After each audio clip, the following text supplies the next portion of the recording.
Hi friends, അസ്സലാമു അലൈക്കും. ഇന്ന് ഐഷുമാർക്ക് പനിയായിട്ട് ഹോസ്പിറ്റലിൽ ഡോക്ടറെ കാണിക്കാൻ പോവാണ്. ഓട്ടോയിലാണ് പോണേ. പോകുമ്പോൾ മഴയൊന്നും ഉണ്ടായിരുന്നില്ല. പിന്നെ കുറച്ച് അങ്ങോട്ട് പോയപ്പോൾ നല്ല മഴ.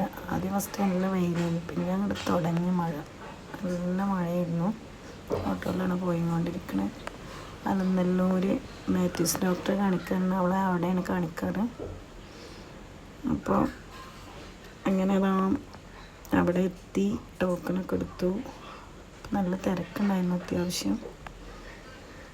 അപ്പോൾ ഞങ്ങൾ വെയിറ്റ് ചെയ്തുകൊണ്ടിരിക്കുക.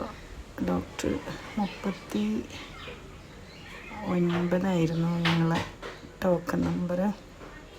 ഞങ്ങൾ ചെന്നപ്പോൾ ഒരു 32 പോയിട്ടുണ്ടായിരുന്നു. അങ്ങനെ ഡോക്ടറൊക്കെ കണ്ട് ഇറങ്ങി. അപ്പോൾ മഴ കുറവുണ്ടായിരുന്നു. പിന്നെ ഞങ്ങൾ പോന്നപ്പോൾ സൂപ്പർ മാർക്കറ്റിൽ കയറി കുറച്ച് സാധനങ്ങൾ വാങ്ങിക്കണ്ടായിരുന്നു. അങ്ങനെ സാധനങ്ങളൊക്കെ വാങ്ങിച്ച് ഞങ്ങൾ അവിടെ നിന്ന് തിരിച്ച് പോന്നു. വീട്ടിലെത്തിയിട്ട് ഐഷുവിന് മരുന്ന് കൊടുക്കണ തിരക്കാണ്. ആദ്യം കുടിക്കാമെന്നൊക്കെ പറഞ്ഞിട്ട് മരുന്നൊക്കെ എടുത്ത്, പിന്നെ ഭയങ്കര കരച്ചിലായി. ലാസ്റ്റ് കുറേ നേരം പറഞ്ഞ് വേണ്ടാന്നൊക്കെ പറഞ്ഞുകൊണ്ടിരിക്കുക. ഫസ്റ്റ് മരുന്ന് കുടിച്ചു. അപ്പോൾ ഓക്കെ, അസ്സലാമു അലൈക്കും. പിന്നെ കാണാം.